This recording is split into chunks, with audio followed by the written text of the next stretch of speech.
요양보호사TV 이기론입니다. 어제는 케어다 케어홈 2관에서 단체 교섭 제1차 회의가 있었는데요. 그쪽에서는 이제 노무사를 선임해 가지고 노무사가 준비를 많이 해 갖고 나왔더라고요. 우리는 이제 그게 어떤 형태로 대응을 할지 알 수가 없어요. 그러니까 사측에서 어떤 형태로 나올지 알 수가 없다고. 그 형태에 따라서 혼자 나오기도 하고요. 어떤 요양원에서는 요양원장이 혼자 나와요. 그리고 혼자 나오고 그 사람이 전부 그 주도권을 다 가지고 할 수가 있거든요. 물론 노무사도 대리 안 하고요. 그러니까 이제 법적 지식은 엄청 딸리죠. 근데 노무사를 대동하게 되면요, 대리를 하게 되면 수백만 원을 수임료를 줘야 됩니다. 그게 힘들죠. 그 돈을 차라리 가지고 노조와 노조원들을 위해서 쓰면 좋을 텐데, 여기는 법인이다 보니까 나는 부산인 줄 알았는데, 본사가 부산인 줄 알았는데 송파더라고요. 그래서 노무사는 7명을 대동하고 왔어요. 그 직원들을. 그러니까 그건 뭐냐면, 노조와의 대응에 한 명이 와도 되는 거를 7명이나 대동하고 왔다는 거는 이 노무사가 사측에다가 뻥을 친 거예요. 노조하고 대응하는데, 자기 휴화 장병을 막 끌고 온 거죠. 자기 부하도 아니면서. 자기는 돈 받을 대로 받으면서. 그래서 회의 시작할 때 그냥 갑자기 자기가 사회를 보고 자기가 인도하더라고요. 그런 경우가 이제 노무사가 나오면 그런 경우가 많아요. 기선제압을 위해서. 내가 그냥 봐줍니다. 왜냐하면 사측에서 사회를 보는 거는 법적 요건이 안 돼요. 이 노조와의 단체 교섭은 노조가 주도권을 갖는 거지, 사측은 주도권을 가질 수가 없어요. 왜 그러냐면 노조는 당사자고요, 사측은 담당자입니다. 담당자는 뭡니까? 당사자의 요구, 민원의 요구를 응대하는 거예요. 응대. 자기는 요구를 못해요. 그러니까 요구하지 못하는 사측에서 어떻게 사회를 봅니까? 말이 안 되는 거지. 그렇다고 해도 또 노사 동등의 원칙이라는 게 있으니까 첫 번째 회의는 뭡니까? 뭔 주제를 가지고 하는 게 아니잖아요. 그리고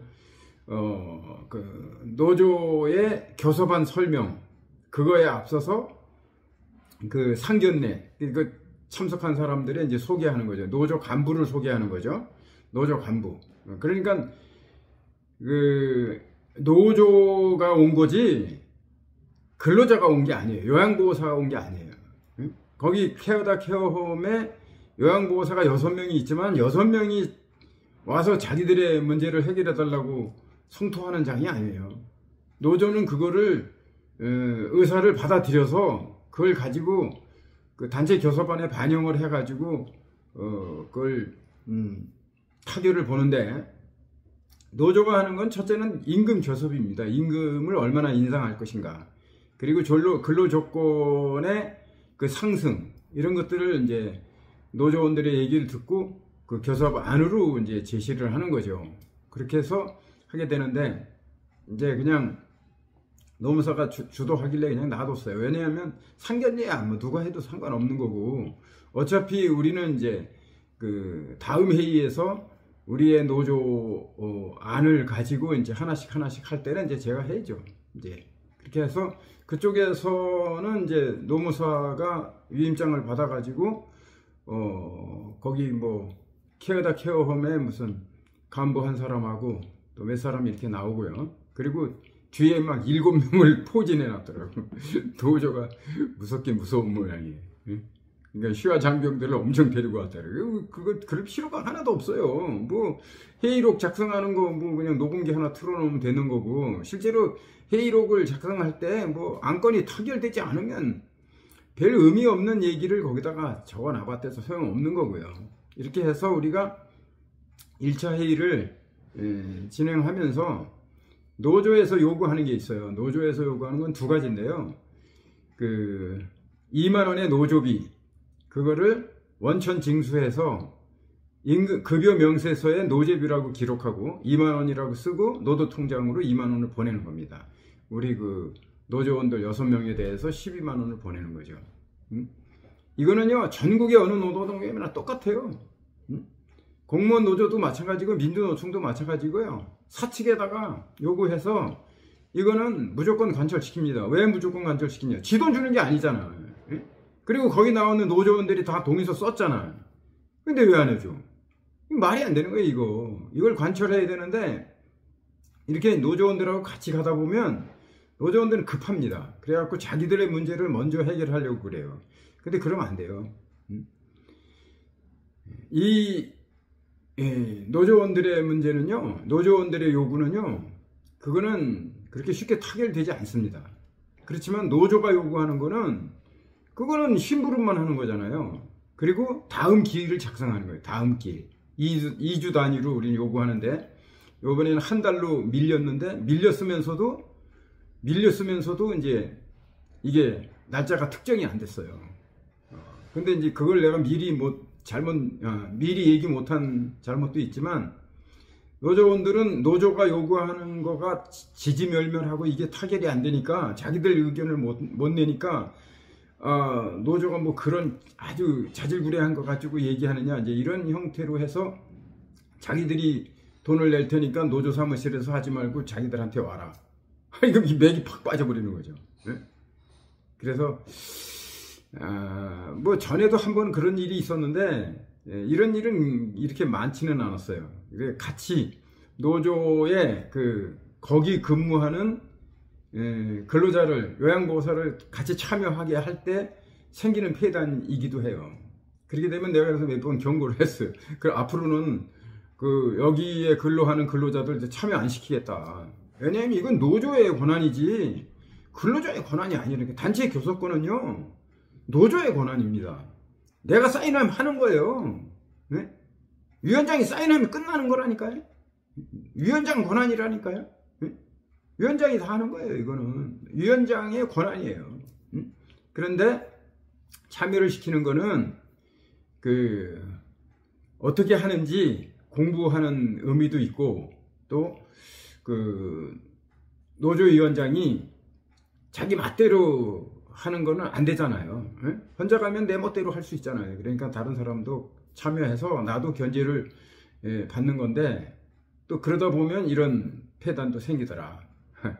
아무튼 이 노조의 권한은 대단한 겁니다. 그래서 법인 이사장이 법인 대표가 노무사를 수백만 원씩 주고 이 교섭을 대리하게 하고 그리고 본사의 직원들을 7명이나 대동하고 교섭위원 또 3사람 이렇게 참여하고 이거 노조가 요구했는데 이렇게 할 수밖에 없어요. 법이 그렇단 말이에요. 법이 안 하면 안 되니까. 물론 뭐 7명 대동하고 그러지는 않아도 되는데 이제 이미 단체 교섭 왔을 때 사람이 많이 오면 휴야 장경이 많잖아요. 그러니까 위세를 과시하려고 사람들을 많이 데리고 와갖고 사실상은 이제 기선제압은 우리가 당했죠. 그렇지만 그건 별거 아니다. 당신들이 그래 봤댔자. 당신들은 담당자고 담당자야. 내가 요구하는 거 처리하는 응답하는 담당자고 노조는 당사자야. 우리가 요구하고 요구 관철이 안 되면 노동위원회에 조정 신청하고 조정 신청해서 결렬되면 단체 행동 들어간다. 이거 합법적으로 단체 행동 들어가는 거예요. 네? 대단히 큰 권력이 노조에 있다. 그래서 여러분 노조의 권한 이용하시기 바랍니다. 단체 교섭권입니다. 여러분은 노조에 가입함으로써 단결권을 향유하고 단결권을 향유하는 노조원을 위해서 노조가 단체 교섭권을 가지고 사측과 동등한 권리를 가지고 동등한 위치에서 임금 교섭을 하고 근로조건을 향상시키고 법이 정한 법을 위반하는 건 무조건 안 해도 돼요. 부당한 짓이 거부할 수 있다. 그래서 지금 캐나다 케어홈에서는 2층 3층 뭐 순환 근무제 이거 거부하고 있어요. 왜? 근로조건 변경이거든요. 근로조건 변경은 근로자가 동의하지 않으면 못해요. 그러면 어떻게 하냐? 나는 내일 하는 거야. 내 2층에서 일하는 거야. 3층 사람이 내려와서 일해? 그럼 같이 해. 나 3층 안 가. 그래서 3층은 비잖아요. 그러면 다시 갈 수밖에 없어요. 자기들이 우리 안 가면은. 그렇게 되는 거고요. 응? 그리고 또 투약. 여러분, 그래도 약은 줘야 되냐? 주지 마세요. 그거 먹다 못 걸려서 죽으면 당신 책임져야 돼. 왜? 불법 의료행위니까. 왜 불법 의료행위를 합니까? 약 주는 거요? 요양보호사 업무 아닙니다. 의료인의 업무예요. 그 간호조무사도 못 주게 돼 있어요. 간호조무사 의료인 아닙니다. 응? 의료인만 할 수 있는 게 의료행위예요. 투약? 당연한 의료행위죠. 그건 주는 거 아니에요. 근데 뭐 집에서 주는 건 상관없어요. 그거는 법이 적용되지 않으니까. 집에서 보호자가 주고 엄마한테 주고 하는 게 상관없어요. 그건 법이 적용되지 않으니까. 그러나 요양원에서는 법이 적용된단 말이에요. 그러니까 주지 마세요. 석션, 뭐 혈압 체크 이런 거 절대 하지 마세요. 여러분 할 일도 많잖아. 그러니까 여러분의 권리를 찾을 수 있어야 됩니다. 여러분 권리 찾을 수 있기 없기. 오늘 여기까지 요양보호사 TV 이기론입니다.